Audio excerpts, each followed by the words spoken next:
absolutamente bem-vindas a mais um episódio da Tablecast. Meu nome é Evelyn Liu, eu estou aqui com o meu marido, host, Felipe Pássaro. Sejam muito bem-vindas. Amor, qual é o assunto de hoje? Hoje a gente começa uma série importantíssima nesse Outubro Rosa. A gente vai tratar de temas em relação ao câncer de mama e o tema de hoje é as pequenas agressões dos bons. E, Morzão, quem que vai bater esse papo com a gente? Não, tá tudo diferente hoje. Hoje tá chique o negócio. Hoje temos uma host honorária, Chantal, dona da Gold Co. E a gente também tem uma convidada de honra, Ângela, diretora criativa e dona da GOG. Segunda vez aqui já. Segunda vez. Não, e você abriu a Tablecast. Eu fui a primeira e tô voltando. Tô muito feliz. Super feliz. Um dos episódios mais assistidos. Olha, obrigada.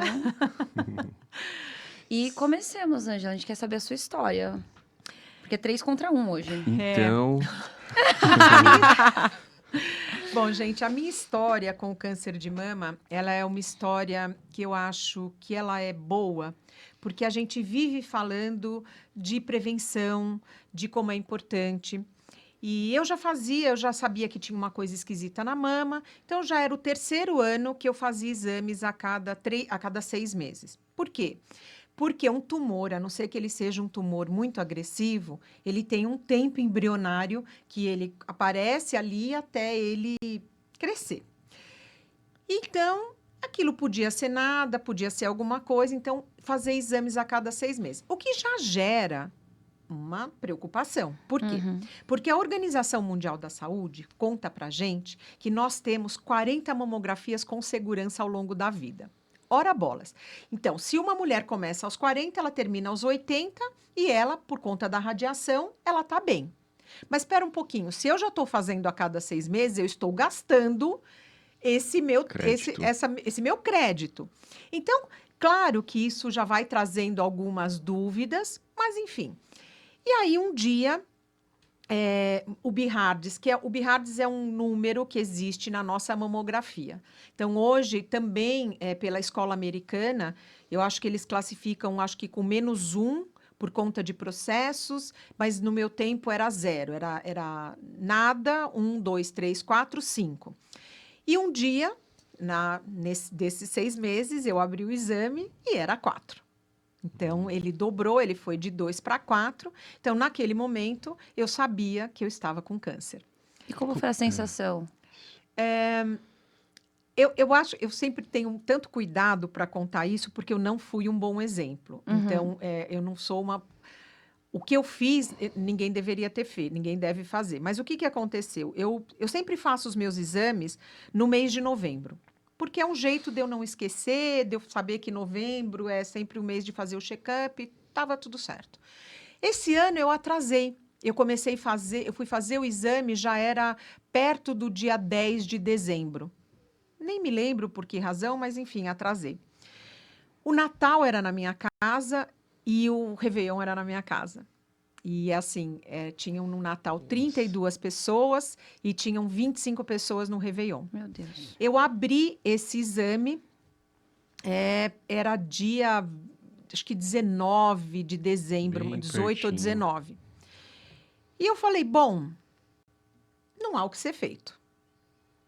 O que aconteceu, está acontecido, e eu não vou falar nada para ninguém. faz quanto tempo, Ângela? 10 anos. 10 anos. Eu fiz 10 anos, agora completei o ano passado. Então, Você não falou nada nem pro seu marido? nem para o meu marido. Eu não falei nada para ninguém. Eu falei, é final de ano, não vai ter o que fazer, não vou estragar o Natal de ninguém, nem o Réveillon de ninguém, tá tudo certo, eu dou conta e vamos embora. Aí, quando foi no dia 2 de janeiro, no dia 1º, na verdade, meu marido, a gente estava viajando e meu marido falou, eu estava pensando da gente ficar mais uma semana. E eu falei, então, não vou poder ficar. Não vou poder ficar. Mas por quê? O que você tem? Você vai voltar para o trabalho? Aí eu peguei e falei, não, estava com o exame, eu falei, deu um problema e agora chegou a hora de eu ir atrás do problema e agora é isso. Então, ia ser 3 de janeiro. Não, ele ficou, gente, coitado, ele nem saía do lugar, assim. Travou. Ele falou que eu era maluca, onde já se viu você esconder uma coisa dessa? E, na verdade, não era uma questão de esconder, mas era uma questão, eu fui pragmática. Era final de ano. Médico viaja, ninguém vai querer... Eu vou querer fazer uma cirurgia que eu posso escolher a data sabendo que é final de ano, que o hospital tem menos gente. Eu falei, não, calma, tá tudo certo, já tá aqui, Uhum. já tá. E não chegou hoje. Uhum. Eu não sei que dia chegou. Eu sei que faz 1 ano que eu fiz, 6 meses que eu fiz o outro exame. Então, alguma coisa aconteceu faz 6 meses. Pode ser que tenha acontecido há 5 meses, ontem, eu não sei.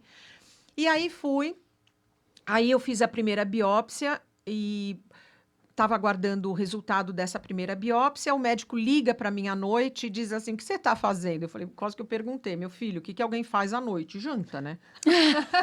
O que a pessoa faz de noite? Tô jantando, 8 da noite. O que você quer? Tô jantando. Você pode vir aqui voltar para o Sírio agora? Eu falei, opa!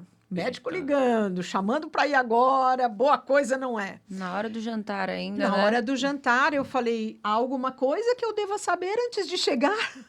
Aí ele disse, daqui nós conversamos, que eu acho péssimo isso, porque Te deixa tenso foi na o hora já. caminho mais longo. Eu moro, tipo, a 3 quilômetros, 4 quilômetros do Sírio, mas sei lá, durou acho que uns 500 quilômetros para chegar. Imagina. Eu larguei a comida no prato e fui. Cheguei lá, ele falou... eu reservei o centro cirúrgico, nós vamos fazer uma outra biópsia, porque achamos uma outra zona muito vascularizada e vamos fazer uma nova biópsia, num outro lugar agora. Tá bom. E aí, bom, para te resumir, o meu carcinoma, ele era um carcinoma in situ. O que significa isso? Que ele ainda não era invasivo. Uhum. Então, isso foi muito importante para o meu prognóstico e muito importante para o meu tratamento. Então, qual era o meu tratamento? Era fazer a cirurgia, né, tirar o que era necessário. Como que a gente sabe quanto que é necessário? Não sabe, porque é só na hora do ato cirúrgico que o patologista vai tirando, tirando, até uma hora que ele fala, deu. E ele falou, deu, eu já tinha perdido 60% da mama. Tinha só 40% da mama. E ali começa as pequenas violências dos bons. O que são as pequenas violências? Quando o médico, então, conversou comigo e disse, vamos ter que operar, o teu tratamento, a gente vai fazer uma biópsia que vai para os Estados Unidos, e aí a gente vai ver o tipo de tumor, do que ele se alimenta, e aí a gente vai tomar a melhor decisão. Tá bom, tá bom, tá bom. E o médico falou, preciso que você assine aqui um documento, porque eu posso ter que tirar toda a mama. E aí a gente vai fazer a reconstrução mamária. E eu falei, então, eu não quero. Ele falou, como assim você não quer? Eu falei, é o que eu não quero mesmo. Ele falou, mas você vai fazer o quê? Você vai ficar sem um peito e o outro com peito? Eu falei, por hora, hoje eu não quero. Pode ser que amanhã eu mude de ideia, não sei, mas hoje eu não quero. Não, Ângela, não. Isso não é possível. Você não tem noção do impacto que vai ter isso na sua vida. Eu falei, sim, eu não tenho noção. E acho que ninguém tem. Uhum. Mas eu queria respeitar, eu queria que fosse respeitada a minha decisão nesse momento. Neste momento, eu não quero pôr silicone. Eu quero investigar melhor, eu quero saber se, ao colocar o silicone, se eu vou poder, se eu tiver uma recidiva, se em algum momento isso pode ocultar. Então, eu não estou preparada. Silicone nunca fez parte da minha vida, né? Nunca, mesmo quando virou moda, nunca fez. Então, não quero. Então, eu entendo que o médico ali, ele age a partir da experiência dele, da vivência com outras pacientes. Só que o que eu acho que é muito importante é a gente compreender que cada uma de nós é uma. Nós somos um universo. Cada uma de nós é um universo. Ainda que eu pegasse 10 mulheres com a mesma tipificação tumoral e colocasse as 10 iniciando o tratamento no mesmo dia, com a mesma conduta, nós teríamos 10 impactos diferentes. Por quê? Porque há muitas variantes. Inclusive, uma coisa que poucas pessoas gostam de pensar, mas é a nossa constituição biológica. Claro. O nosso DNA. Não é? Então, tem gente que tem mais propensão a ter uma coisa, outra menos. Tem gente que enjoa, não é? Na gestação, tem gente que enjoa, tem gente que não enjoa. Mas todo mundo não está grávida? Grávida, mas Sim. nós somos um universo. E cada uma de nós vai reagir de uma forma. O nosso corpo, o nosso organismo, as nossas células, a nossa alma, né? Acho tão importante profissionais da saúde mesmo respeitar a sua individualidade. E acaba não acontecendo. Eles botam você ali numa conta, numa métrica, num todo caixinha. mundo. E aí acontece o impensável para mim. Nessa Uhum. consulta, por uma razão que eu nem me lembro agora qual, porque meu marido, ele foi mega parceiro, ele teve comigo em todos os momentos. As minhas amigas brigavam na rádio querendo ir, ele falava, vocês podem ir, mas eu não vou deixar de ir. Vamos os dois, mas não é porque você vai que eu não vou, eu vou também. Eu falava, gente, isso não é uma excursão, né? Tá tudo bem. Não, mas- Calma, tá tudo bem. Então, e nesse dia ele não tinha ido. Quando eu cheguei em casa, eu contei para ele, e ele falou que é absurdo, absurdo, absurdo. E aí, na consulta seguinte, o médico voltou a abordar isso. Ou seja, ele não tinha tomado aquilo. Ele falou, ô, João, a Ângela conversou com você que ela decidiu não colocar o silicone, do tipo... Mas Nossa, ele buscando a falou com ele, validação- não sabia se você tinha falado com ele. Eu não sei se ele não sabia, ou se ele jogou um verde, ou Mas se era ele um jeito foi uma que ele... pergunta, tipo, buscando a validação do João? Eu acho que ele queria estar Ele queria um 100% apoio. certo, ele queria um amparo naquilo. E aí, é muito curioso isso. Eu tenho uma amiga que nós nos encontramos no Outubro Rosa do ano passado. Eu fui entrevistá-la. Eu não a conhecia e na hora que eu bati o olho nela, eu sabia que a gente era irmã de algum outro lugar deste universo. E nós nos tornamos irmãs mesmo, assim. A Ju ela é uma artista plástica, a Ju Amora, e o dela é uma coisa, eu falo, o meu é nada perto do dela, porque o dela, quando ela teve que fazer a mastectomia radical, né, que é tirar os dois e tira até as costas, porque o músculo vai até as costas, então você tem que tirar de lá também, não é só tirar na Meu frente. Deus. E a Ju, como ela tem um histórico familiar, né, de câncer, ela tomou a decisão de não querer reconstruir a mama. E o médico queria que o marido assinasse, como se o corpo pertencesse ao marido. Ah. O médico desqualificava a decisão dela, a ponto de no dia... E eu pedi autorização para ela para contar essa história hoje aqui, embora ele Sim. esteja nas minhas redes sociais, mas eu pedi autorização para a Ju para contar. Ela entrou no centro cirúrgico com um sulfite escrito Não é possível. Mentira. Juliana Amora, meu marido, blá, blá, blá, blá, decidimos, estamos convictos de que não queremos, porque ela tinha sonho Que o médico não ia respeitar. que não ia respeitar e que ela ia Nossa sair do Senhora. centro cirúrgico com silicone. Que loucura. Nossa, Então, arrepiada. eu acho que aqui a gente traz muitas coisas. Porque, veja bem, o meu caso, o fato de eu não ter feito a químio Uhum. me desqualificou. Então, as pessoas falavam assim, mas também não é nada, né? Porque também você nem químio precisou fazer. Primeiro que o câncer e o tratamento do câncer não é uma gincana. Uhum. E não é alguma coisa que a gente possa medir. E aí eu vou pedir até licença para trazer uma provocação, que é a seguinte. A gente hoje está falando do câncer, mas isso serve para qualquer patologia. Uhum. Qualquer. Qualquer patologia. Ainda que a pessoa tenha enxaqueca. É uma patologia. Para uma aquela patologia. pessoa. E a Tem um gente tempo. não tem o direito de dizer não é nada. Vai tomar banho que passa, vai no cinema, tá te faltando namoro. Então, assim, eu ouvi coisas, gente, muito tristes. Então, por exemplo, uma pessoa fez uma ligação, no dia que eu cheguei, eu optei por operar numa quinta, porque eu queria voltar ao trabalho na segunda. Eu tinha claro para mim que o trabalho, para mim, seria a salvação. Sim. Então, eu não me permiti, sei lá, ficar em casa e ninguém me pediu nada. Foi uma decisão minha, era uma coisa que eu queria, do jeito que eu queria, porque cada um de nós vai lidar de um jeito. Uhum. E não tem certo e não tem errado. Você ficar na sua casa, você deitar, você ficar deprimida, não tem nada de errado. Uhum. A gente tem que respeitar o nosso tempo, os nossos limites. E certamente ali eu estava deprimida. E eu estava num escudo, querendo ver o jeito que eu dava conta de lidar com aquilo. Uhum. E aí, eu operei na quinta. Na sexta, eu cheguei em casa, uma pessoa me ligou e disse assim, e aí, os peitos ficaram ótimos? Não. Eu falei, acho que eu não entendi Não ouvi direito. Eu falei, gente, eu acho que eu Você tô pode com repetir a algum pergunta? problema. Eu acho que eu não tô, acho que eu tô entendendo. Eu falei, oi? Aí a pessoa disse assim, então, os peitos ficaram lindos, porque você fez os dois, né?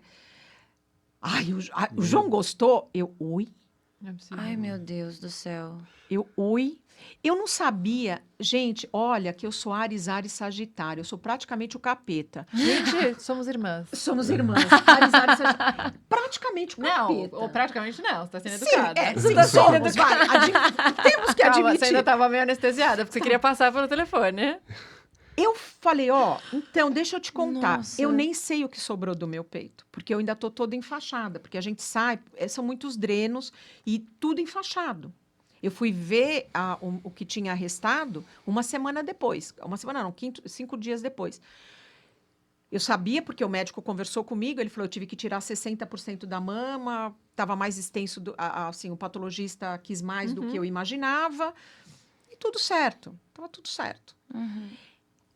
Por que que essa pessoa fez isso? Porque ela é uma má pessoa? Não.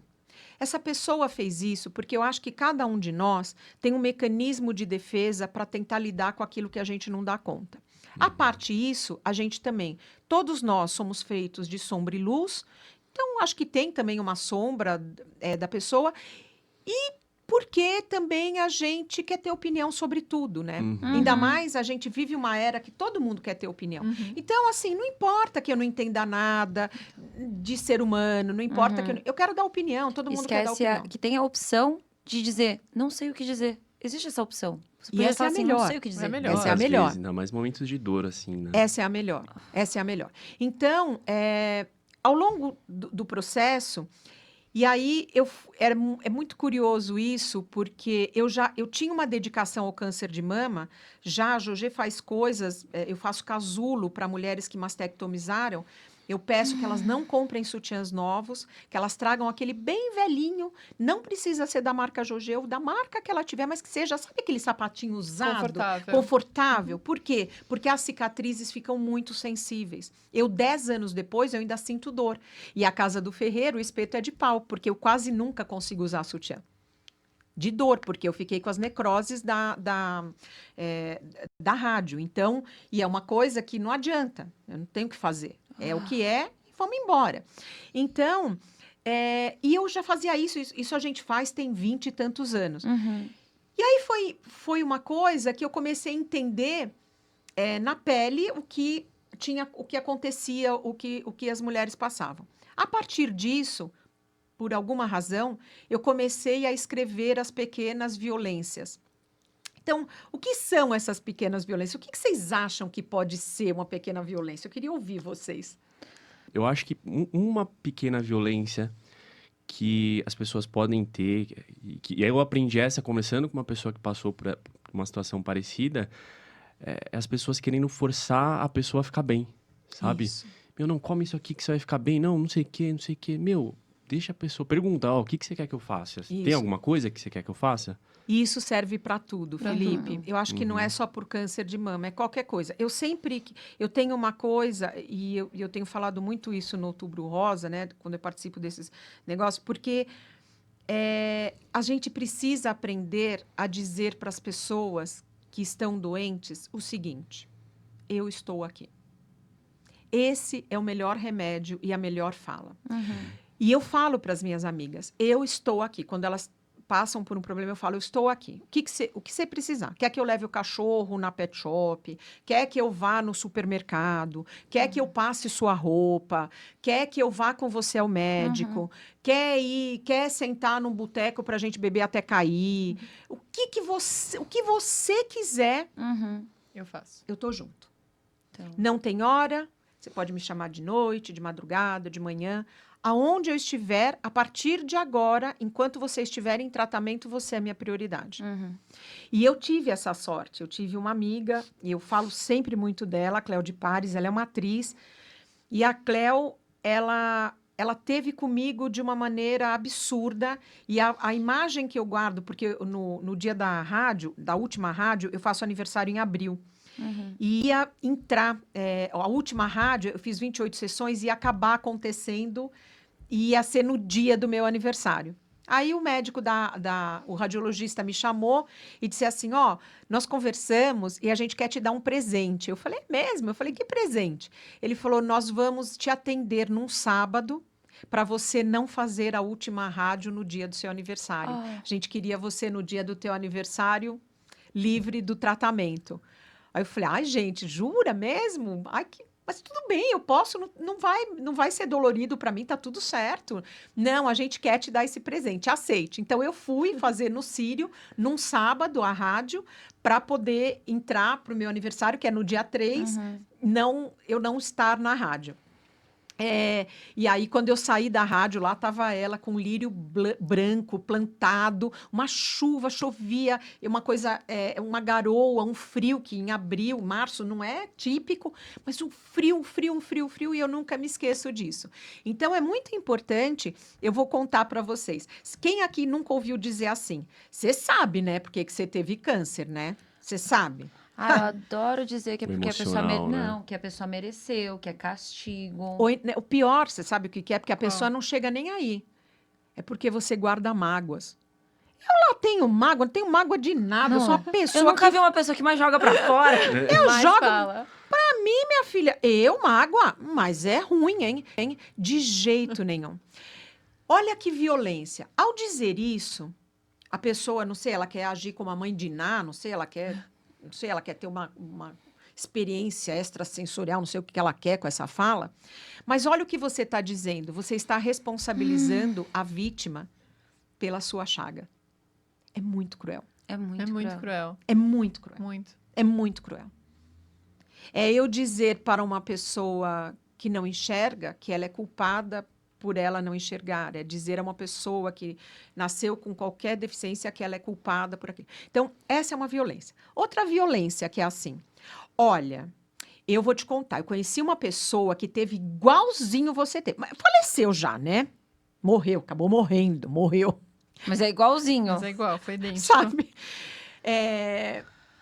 Gente, primeiro que é assim, o destino de cada um é de cada um. É Maktub. O que tiver que ser, eu quando sentei para conversar com os meus filhos e com a minha enteada para dizer que então eu ia iniciar o tratamento, eu disse, gente, a gente não vai chorar. Falei, sabe por quê? Vou contar. Porque o que é meu, me espera. De um lado ou de outro lado. E nada do que eu possa fazer ou vocês possam fazer vai mudar o meu destino. Então, a gente vai levar isso da melhor maneira possível. A gente vai levar isso como um aprendizado. Eu, certamente, qual é o aprendizado? A doença é um aprendizado? Não. Não. A doença não é um aprendizado. A doença é uma dor. O aprendizado a gente tem com a convivência com os iguais. Eu aprendi muito cada vez que eu tinha, né, nos dias da rádio, que a gente faz de segunda a sexta, são histórias. Eu aprendi, sobretudo, com o silêncio. Por quê? Às vezes alguém desaparecia. E a gente não tinha coragem de perguntar o que tinha acontecido. A gente fazia de conta que amanhã ia resolver. Por quê? Porque ali está todo mundo vulnerabilizado. Mas não é porque aquela pessoa tinha morrido. É porque, às vezes, teve uma intercorrência, foi internado. E tudo, a gente torce tanto ali um pelo outro, que tudo dói muito, sabe? Não importa que a intercorrência não foi comigo, ela dói em mim. E a gente conhecia histórias de superação, histórias tão maravilhosas. E aí eu queria contar isso para as pessoas. Ora, a gente não fala que quem procura acha? Não tem um ditado? A mãe tem. da gente não fala, Fala, adora direto, falar? Quem adora, procura acha. Que bom que a gente acha. Então, a gente tem que procurar mesmo. A medicina e a ciência estão aí a serviço da nossa longevidade, a serviço da qualidade de vida da gente. Eu sou uma pessoa que acredito na ciência. Eu gosto de vacina, eu gosto de médico, eu gosto de remédio. Eu adoro chá, adoro mato. Então, eu sou meio bruxa com essas coisas. Eu penso, gente, a gente tem que procurar. E a gente tem que procurar para a gente achar. Uma outra violência que eu vou falar. Diz assim, eu também. Você tá com câncer? Eu também. Eu já tive. Mas graças a Deus eu fui abençoada. E eu me curei. Então, vamos lá. O que você está dizendo é que se alguém não se cura, essa pessoa não é abençoada. E o que você está dizendo é que você, de alguma forma, se sente melhor do que o outro Que ainda tá em tratamento. que ainda está em tratamento ou que não teve um prognóstico que foi passível de cura, que tudo bem, vai acontecer. Vai acontecer. Então, são as pequenas coisas. Ah, eu fui abençoada, eu fui agraciada, eu tive sorte. Então, o outro teve azar. Uhum. Gente, é muito. Não pode falar essas coisas. É muito triste isso. Por quê? Ora, bolas. Eu nunca perguntei por que comigo. Nunca. Porque se você se perguntar por que comigo, é porque você se julga superior ao outro. Por que comigo? Como que eu vou perguntar isso? Né? Ah, é porque Deus me salvou.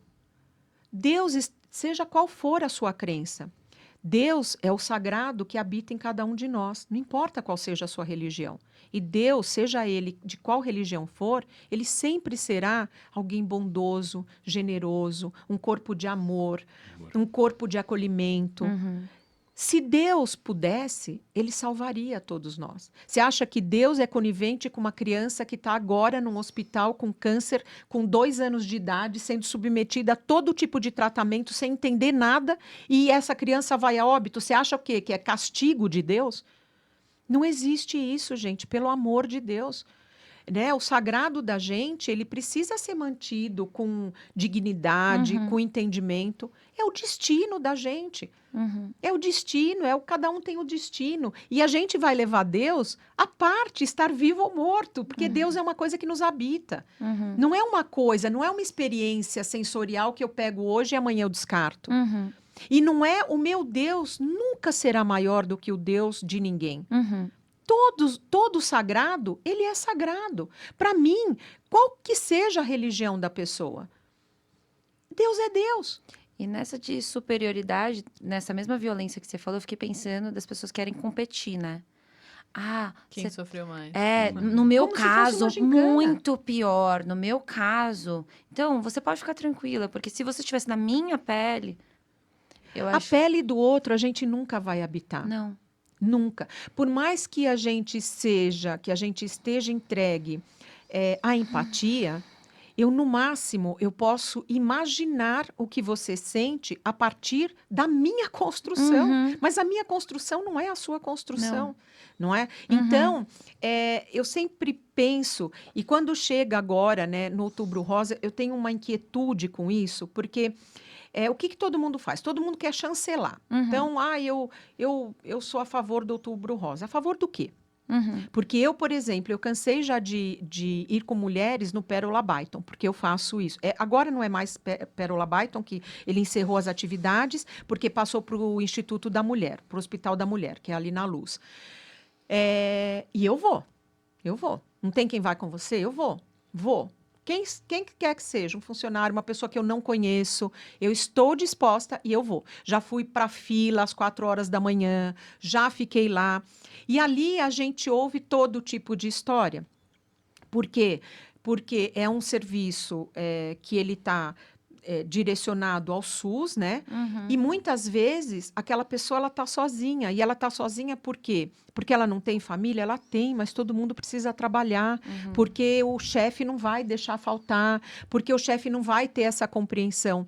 E eu vi gente ali com fome, sem comer, sem ter o dinheiro para comer. Então eu penso, não seria lindo se todas nós, mulheres, se a gente compreendesse a extensão das nossas mãos e se a gente pudesse sentar num hospital público ou privado, que fosse, aonde mulheres estão em tratamento, e se a gente pudesse estender a mão para elas?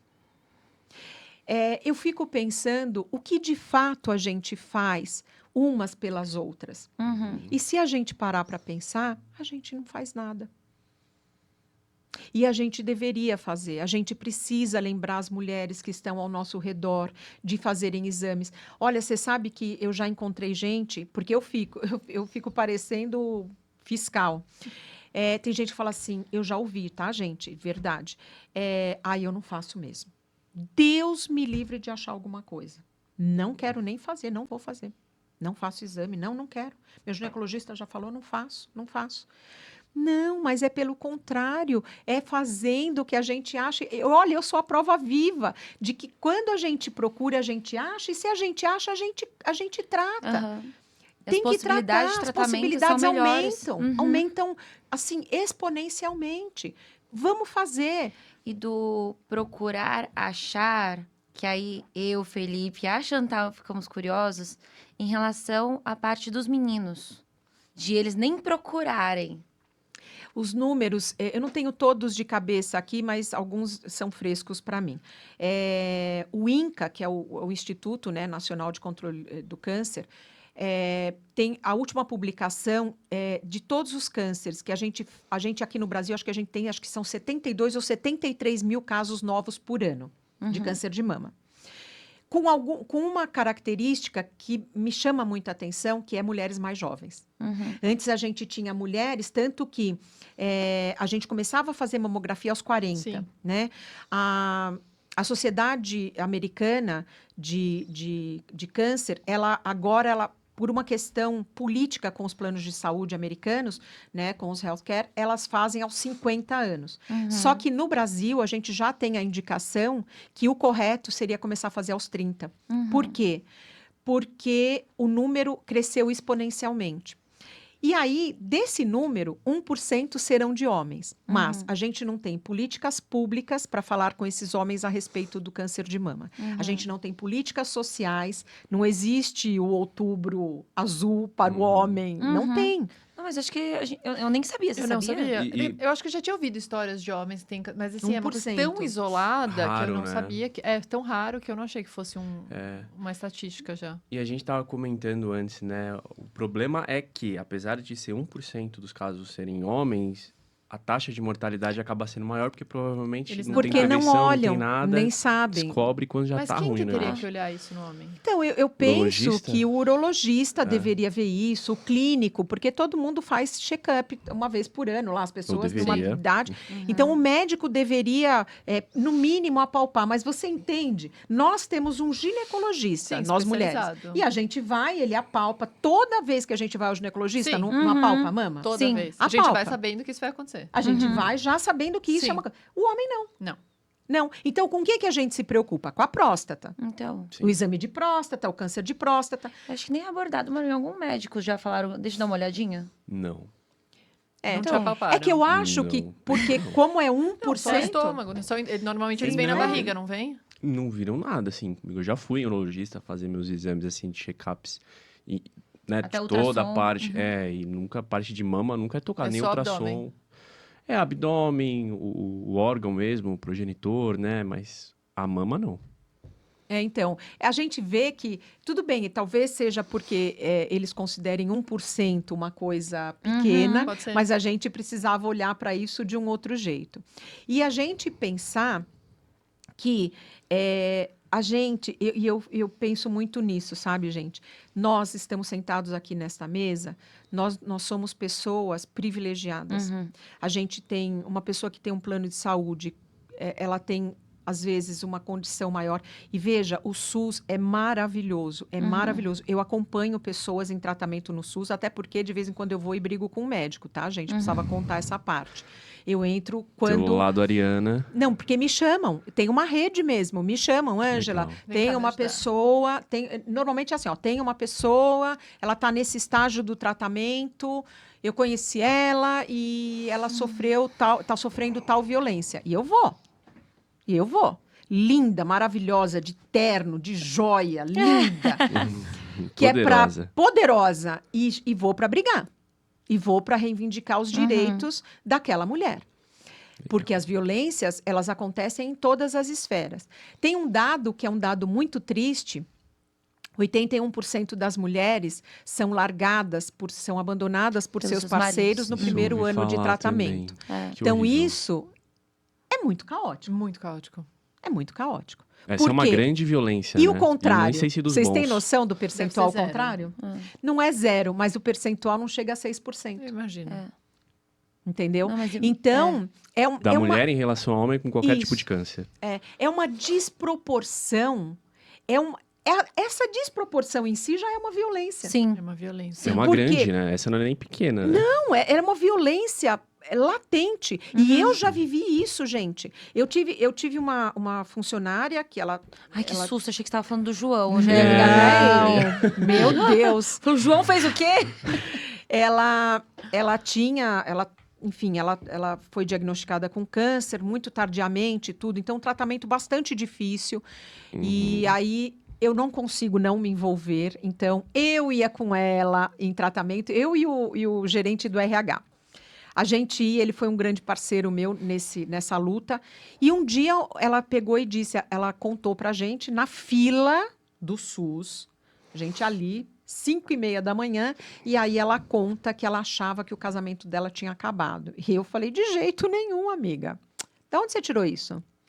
Ela falou, não, porque a gente conversou. Eu falei, não, ele está emocionalmente abalado. delirando. Saindo de lá, ele chamava-se João Osílio, eu disse, João, ligue para o marido. Quero o marido aqui. Óbvio. E é só de ter um número é uma violência no fundo. Vocês já pensaram nisso? Por quê? Porque você tem um marido super parceiro, mas você sabe que a maioria larga. Então você já... Só de você ter o medo, né? Porque quando acontece com os meninos, eles não têm esse medo. Claro Pra que eles não. é muito mais óbvio a mulher ficar. Só de você ter o medo da possibilidade Gente, é uma perder o violência. marido. Gente, são tantas violências. E eu fico pensando, tem uma outra que é assim, você vai entrar, que também eu não sei o que as pessoas acham, que é a químio branca, a químio vermelha, eu não sei porque o que significa a químio branca? Significa a alquimia que aquele oncologista decidiu fazer. Se eu tivesse feito uma vermelha e a minha amiga uma vermelha, não significa que as duas seriam iguais, entende? Ah, não tem a ver com a potência. Não, tem a ver com a alquimia que o médico faz. Entendi. Claro, uma pode ser que seja... Mas Mas pode é ser... personalizada. É personalizado. Então, eu não sei, mas as pessoas botaram na cabeça que a químio vermelha é a pior e que a branca É é a leve. melhor e que na branca Nossa você não vai Senhora. sentir tantas coisas. E a pessoa vem para o enfrentamento e fala assim, não, mas você não pode estar com todos esses sintomas. Você ainda está na químio branca? Oi? Você acha o quê? Que eu vomito? Por quê que eu vomito? Você acha que eu passo mal? Por que eu passo mal? Que eu gosto. A coisa mais importante que, como mulher e como sociedade, a gente poderia fazer é pensar como efetivamente nós podemos ajudar umas às outras. Se cada uma de nós pudesse dispor de um tempo para acompanhar alguém que está sozinha num hospital, porque o medo, ele é dilacerante. Porque não param de contar histórias. Não param. Não param, gente. Não param. Eu que não tive o tumor invasivo, um dia uma pessoa sentada, ela pegou e falou assim para mim, não é invasivo, mas você sabe que pode espelhar, né? Eu falei, eu sei, tem 30% de chance de espelhar. Porque quando espelha, vem agressivo, é muito difícil, inclusive, de detectar a tempo. Eu falei, então tá, obrigada. Ficarei atenta. E volto a semana que vem. Vou te manter informada. Te manterei informada e meu volto a Deus. semana que vem. Por que as pessoas fazem isso? Eu acho que tem muitas razões para isso.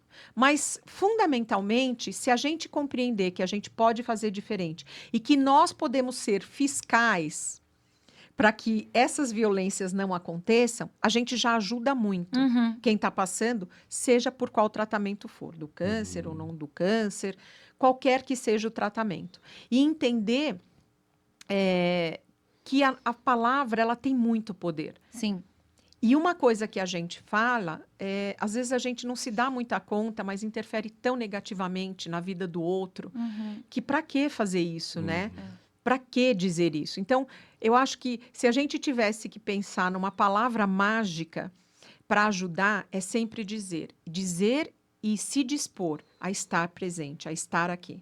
Eu estou aqui. Eu estou aqui é muito poderoso, gente. Porque isso significa que você não vai ter julgamento para aquela pessoa, que ela vai poder conversar com você sobre as fragilidades dela, as vulnerabilidades, os medos.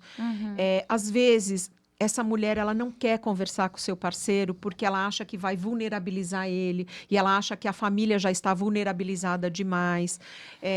Às vezes ela não quer falar na casa porque tem os filhos e ela não quer que os filhos sintam medo.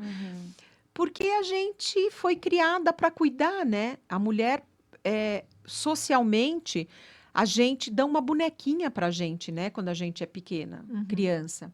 Pro menino dá um carrinho, que é para ele sair voando, que é para ele ir embora, pegar a pista, a estrada, vai embora. E pra gente, botam aquela desgraçada, aquela boneca. Precisa de carinho, comida, trocar de roupa, E tem pentear uma o que faz cabelo. xixi, que você tem que É uma trocar loucura. a fralda, e a gente não pode, e aí a miserenta chora, e aí você tem que cuidar dela, e você tem 3 anos e já tá cuidando daquela boneca. Não pode abandonar, tem que ficar Deus de olho me nela, livre, não se pode. você abandonar, você tá morta, tem que amiga, sair não junto com pode. ela. E Ai, aí, meu Deus. é o que a gente melhor aprende a fazer.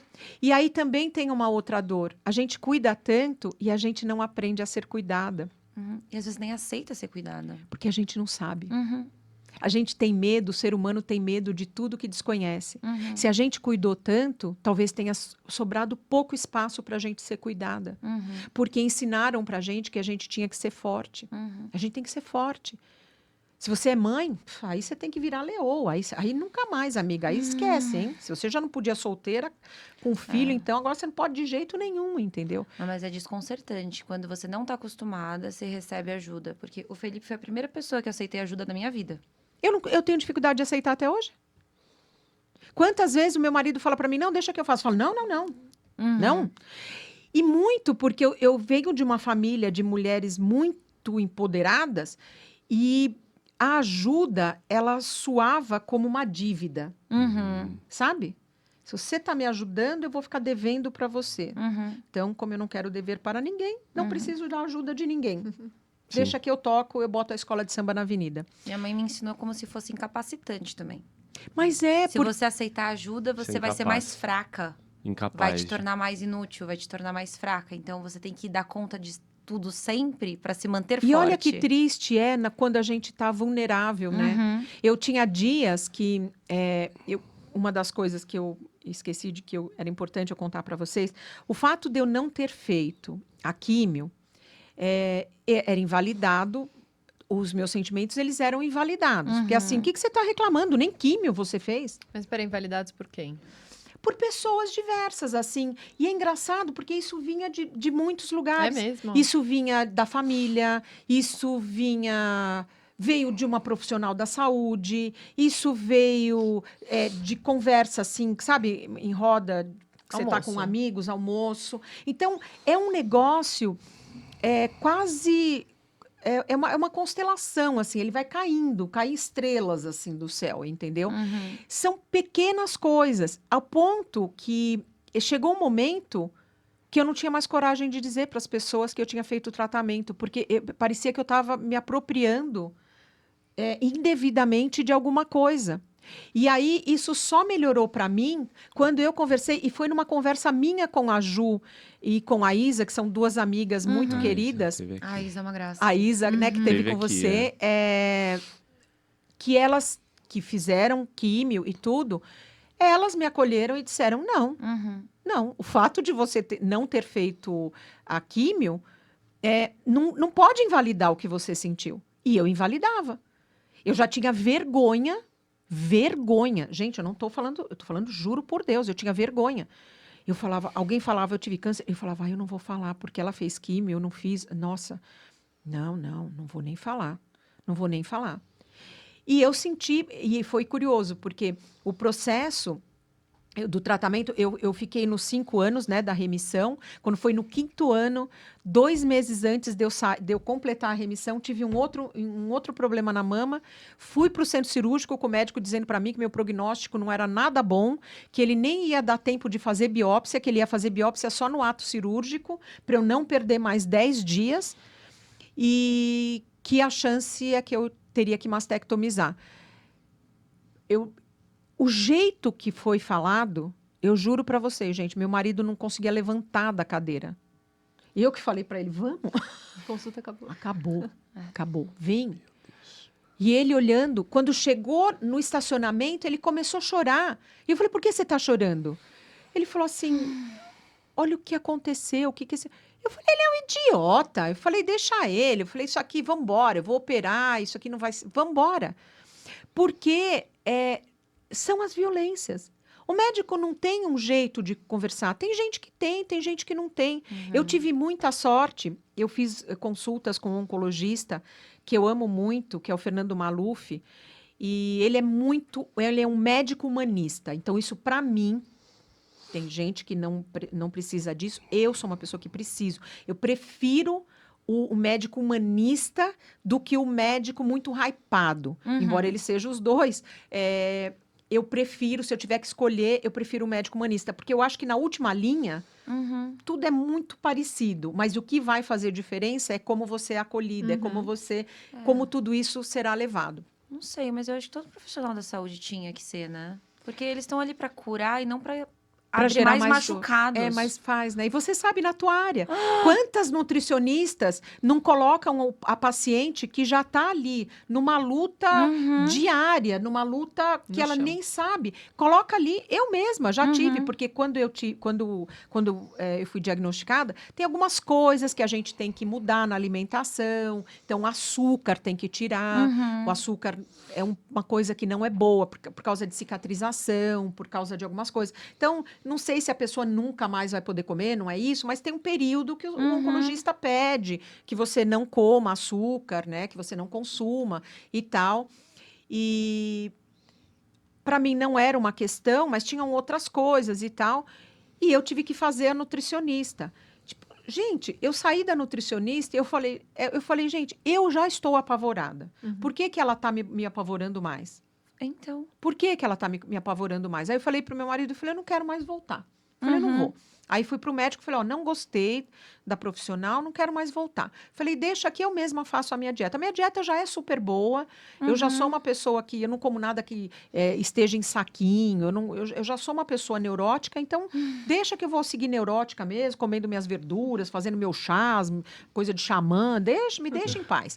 Entendeu? É ótimo. Então, mas a gente precisa pensar que essas violências, elas vão vir de todos. Então, E aí que eu penso que tem uma coisa muito poderosa da gente fazer, que é essa vigília, umas sabe? pelas outras. Umas pelas outras. É a gente saber e a gente colar ali, sabe? Tá ali. Se você não pode estar todo o tempo, prepare a pessoa que vai ficar com aquela outra pessoa.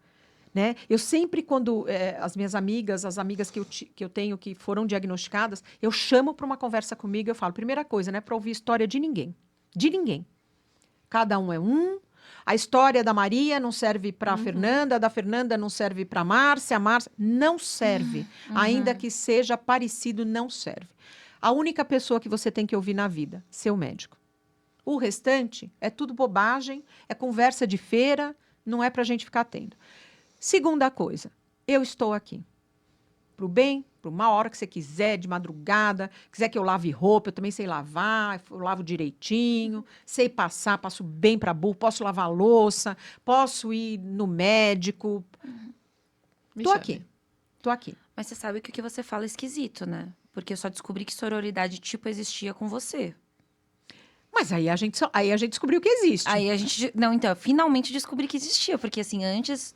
Ai, é uma lenda. Aonde vive? O que come? É porque nós somos uma sociedade dada aos discursos. Sim, nós não muito somos uma de sociedade fazer, aos exemplos, né? Sim, E no discurso tudo cabe. tudo. Eu venho aqui e falo para vocês o que eu bem entender. Posso, inclusive, mentir, se eu quiser. É um Que discurso, você mentiu, Kelsa? né?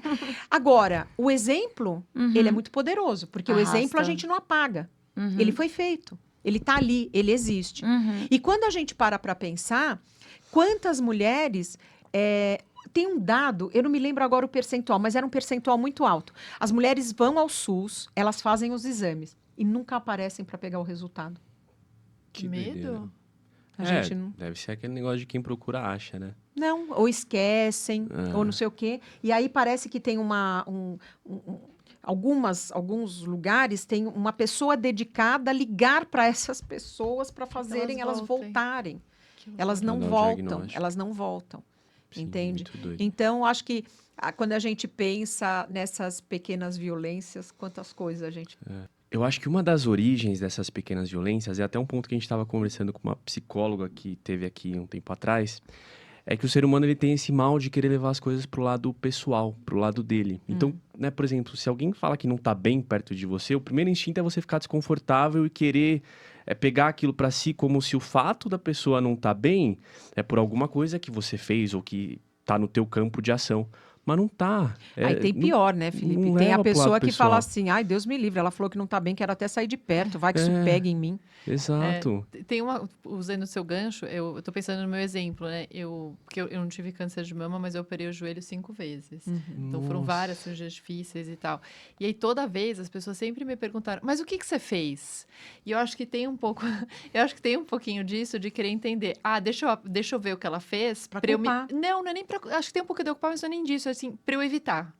Como que eu evito isso, sabe? Eu acho que tem um pouco do evitar, É. mas tem uma coisa, é horrível, que eu vou falar, mas eu penso realmente nisso. Tem uma coisa que é da nossa constituição humana, não trabalhada, da gente querer que o outro, achar que o outro é responsável por tudo que lhe acontece. Exato. Então, Uhum. quando eu te pergunto, mas o que você fez? Você parte para as pessoas que a culpa é minha. Eu tô partindo, tem uma mesmo, eu acho que é uma coisa muito intrínseca, muito guardada lá, que aí você vai dizer assim para mim, eu tava jogando, sei lá, vôlei, e caí aí eu caí atravessado. Mas também, Mas né? aí- também você estava com o sapato errado. Entendeu? Mas aí você passa a ser responsável. Claro. Então, acho que tem um pouco desse lugar da gente achar, ainda mais porque o mundo caminha para isso, né? Da autorresponsabilidade. A gente quer autorresponsabilidade para tudo, Mas como culpa. como culpa. Aí Né? dá ruim. Então, que é a história, né? Você sabe mais do que ninguém. Se você está acima do peso, eu vi isso acontecer, gente sendo acusada, porque você não tem força de vontade. A culpa é sua. A culpa é sua. Entendeu? A culpa é sua. Você já parou para pensar que cada um de nós dá conta de uma coisa? Uhum. Tem uma passagem que eu acho que ilustra bem isso. Quando a gente vai fazer a rádio, a gente tem que fazer um molde, porque a gente não pode se mexer 1 milímetro quando tem o disparo da radiação. Como o meu tumor ele era aqui na parte de cima, eu estou passando rente a uma válvula cardíaca. Então, a gente faz aquele molde, e esse molde, o que é? Você se encaixa. Então, quando você encaixa, é que nem uma coisa, se você comprar essa xícara e ela vira embalada, sabe, naquele molde, vai para não conforme. quebrar, ela já vai com aquela forma. Então, a gente não se mexe, você não consegue. E então, eu ia ali. Sabe o dia que eu chorava? Todo dia na hora da rádio. Eu tinha 1 minuto para chorar. Porque a rádio em si ela é muito rápida, né? É um disparo de radiação, é mais o tempo de preparo, o técnico vai, porque precisa ter 101% de certeza que não vai passar, porque você pode danificar um outro órgão sadio. Então, eu nunca nem sabia disso, mas só soube disso quando fui passar por isso. Para você fazer o cálculo da radiação, é um médico, um radiologista, um físico, um técnico da marca da máquina lá, Sim. que é o Siemens, ou sei lá que marca que faz cada um. São 3 profissionais. E o técnico de sala. 4 profissionais envolvidos na sua rádio. Porque o cálculo ele precisa ser exato da potência que vai entrar a Tem radiação, margem de erro. para não ter margem de erro e para ver se o fecho é uma coisa, né? Se ele está no caminho certinho, porque ele pode pegar um outro órgão. Então, eu pensava, eu tenho exato, da hora que apagavam a luz, que o técnico ia para lá, que ia soltar a radiação, todas as vezes era quando escorria a minha lágrima. Porque era o único momento que eu me permitia sentir aquilo que me estava acontecendo. Mas por que você só deixava para aquele momento? Porque eu sou uma mulher de 60 anos. Eu fui educada para ser forte. Então, Quando apagava a luz, você quando sentia que você tinha apagava aquela permissão. luz, que eu estava eu mesma. Então, foram 28 choros. 28 choros.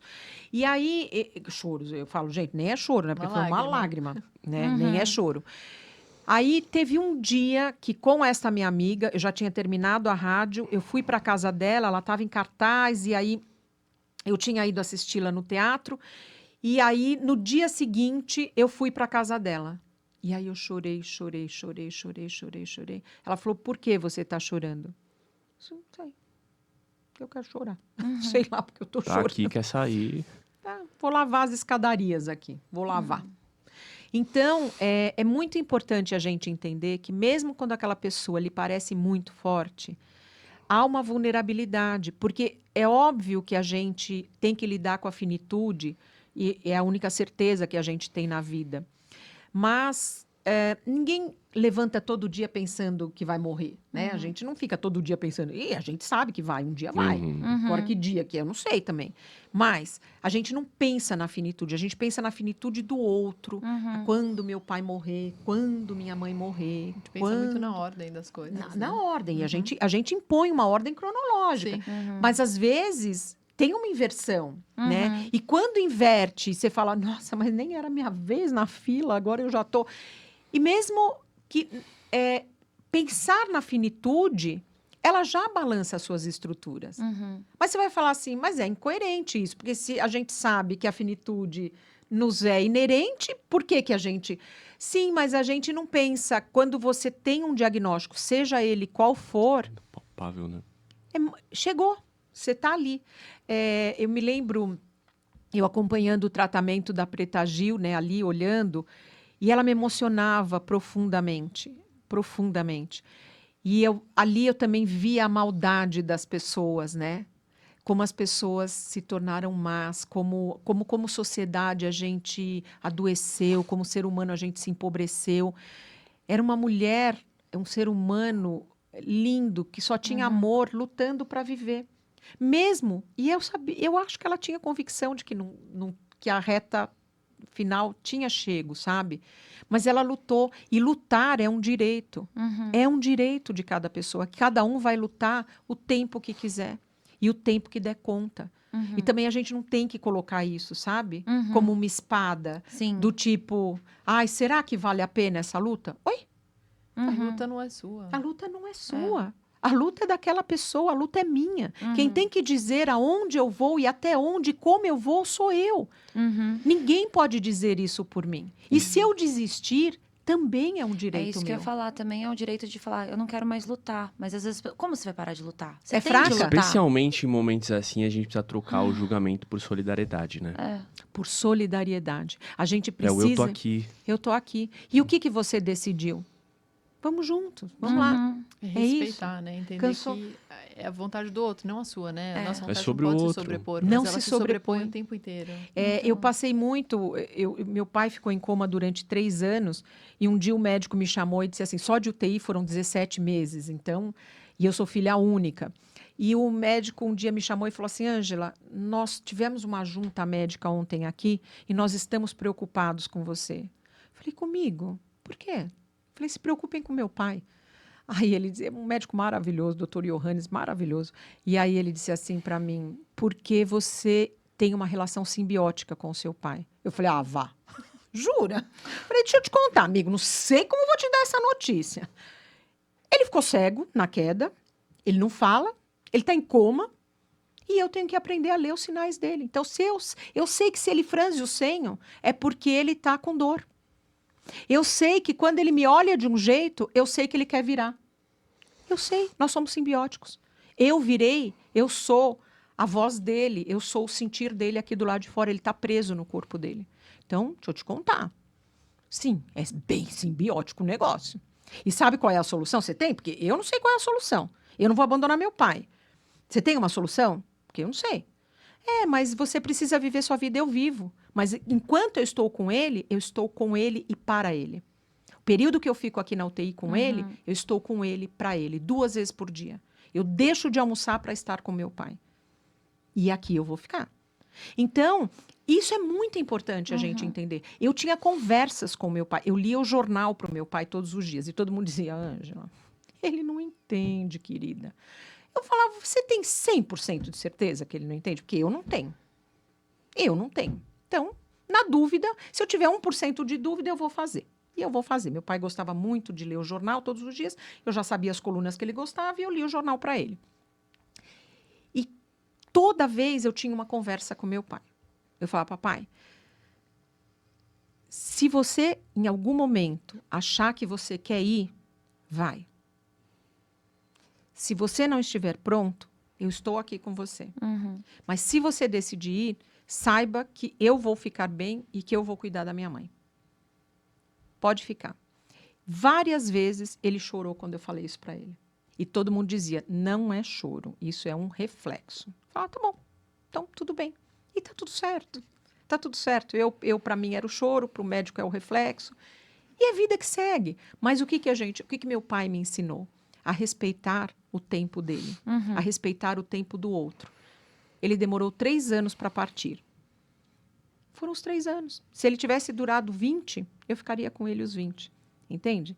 Então, eu acho que essa disposição, essa entrega, a gente tem que fazer. E no dia que eu sabia que tinha chegado o momento, eu sabia. Eu tive de novo essa conversa. Ele apertou muito a minha mão, apertou, assim, até de me machucar, assim, de apertar mesmo a minha mão. E eu falei, se você quiser ir, vai. Eu só não estou preparada para ver. Eu estou indo embora. Eu volto amanhã. Eu saí, eu não deu tempo de eu entrar na garagem do meu prédio. A enfermeira ligou e falou, ele foi. Caramba. É o tempo dele. Reflexo. E eu não podia ver, Então. entendeu? Qual a necessidade de falar que é reflexo, né?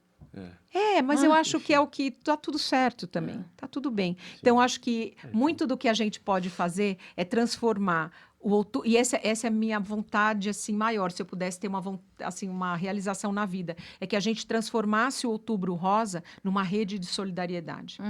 Que nós pudéssemos ser fiscais umas das outras. Com amor, sem o julgamento, com entrega, entendendo que hoje sou eu, amanhã é o outro, que hoje você faz, amanhã você recebe, que a vida é mão dupla e que a gente não precisa ser cruel uma com a outra, né? E a gente parar de culpar as pessoas por suas patologias. Exato. Nossa, exatamente. Foi muito bom o papo. Meu Estamos Deus. chegando no finalzinho. Obrigada. Obrigado você, Ângela. É sempre uma delícia. Hoje o assunto era um assunto mais pesado, né? Menos... Mas importante. Mas você tem muita leveza, mesmo para transmitir um assunto tão pesado. Sim. eu acho que A o Ângela assunto... tem um astral dela, Tem. o astral Ângela de ser, né? eu acho fantástico. que o que a gente melhor pode fazer na vida é enxergar o lado bom das coisas. E tudo que a gente fizer, não tem nada 100% ruim, nem nada 100% bom. Então, partindo dessa premissa, se o que a gente tem que viver, a gente vai ter que viver mesmo, porque estava escrito lá nas estrelas, em algum lugar, que a gente não sabe direito, nem como, nem onde, que a gente possa ser luz no caminho umas das outras, que a gente possa amparar umas às outras e que a gente saiba que mulheres, embora a gente seja preparada para nos odiarmos desde pequena, né? Porque desde pequena é assim, fica de olho nessa tua amiga aí, hein? Rouba o Felipe de você, viu? Abre o olho, amiga. Fala, gente, é um horror. horror. É um horror. Ai, essa sua amiga é uma falsa, uma falciane. Víbora. É uma víbora. Essa daí você toma cuidado. Oh, meu Deus do céu. Mas, gente, víbora tem homem, mulher, tem tudo. Tem. Tem até cachorro víbora, tá tudo bem. Mas a gente é ensinada, né, desde criança a não se gostar muito, mas a gente pode, já que a gente sabe que isso existe, a gente pode fazer diferente. A gente tem a escolha de fazer diferente. E se a gente fizer diferente, eu tenho fé que, sei lá, minha tataraneta, ela possa já viver num mundo melhor do que o que eu vivi. E só o exemplo que você deu, que se arraste, né? Que todo mundo, todas nós somos exemplos, todos nós. Os homens, olha quanta voz, um homem como você, que tem voz nas redes sociais, como você pode ajudar outros homens, porque é isso. Se a gente, como sociedade, né, se a gente dividir a coisa de querer dividir o homem, a mulher, somos humanos. E humanos ajudam humanos. Porque daqui a pouco tem uma guerra de robô, aí eles se voltam contra a gente, não vai ser nada bom. Aí que a gente vai se lascar, né? Obrigada, gente. Obrigado você, Ângela, mesmo. Ai, gente, não, foi muito bom. Acho que foi absurdamente importante. E eu acho que só da gente ter tido essa conversa vai salvar vidas. Porque muitas pessoas não sabem nem pôr nomes nas violências que elas vivem. Então, arrasamos. É isso. Obrigada. Obrigada. E muita gente também, às vezes, nem sabe que está cometendo essas violências, né? Não, a maioria falta de das pessoas não consciência, sabe, gente. Não Então, sabe.